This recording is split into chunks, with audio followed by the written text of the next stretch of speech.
हम हिंदू है, हिंदू रहेंगे, हिंदू एकतेचा हा विजय आहे। आणि ही जी कार 1990 साली जी कार सेवा झाली त्या कार सेवेकरता आम्ही मनमाडून 7 लोक गेलो होतो। आम्हाला त्यावेळेस केंद्र सरकार व राज्य सरकार यूपीचं कार सेवेच्या विरोधात होतं। गनिमी काव्याने आम्ही त्या ठिकाणी वाराणसीला पोहोचलो, परंतु संचारबंदी असल्यामुळे आम्हाला त्या ठिकाणी स्वतःला अटक करून घ्यायला लागली। जवळजवळ 16 दिवस आम्ही त्या ठिकाणी कारागृहामध्ये होतो।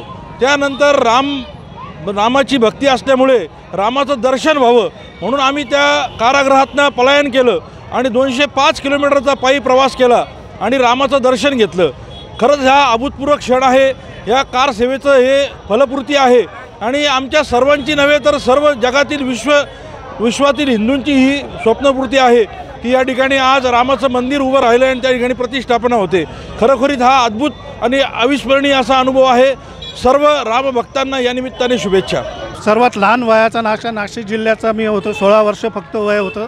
मला अभिमान आहे का मी कारसेवक म्हणून तिकडे गेलो। 1990 साली जेव्हा आम्ही गेलो वाराणसीला आणि आम्हाला अटक झाली, उत्तर प्रदेशातले जे राम भक्त आहेत तिथले त्या गावागावात आम्हाला जो सपोर्ट मिळाला आणि काही माहीत नसताना त्या लोकांनीच आम्हाला जेवण दिलं, झोपायला आसरा दिला, मार्ग दाखवला।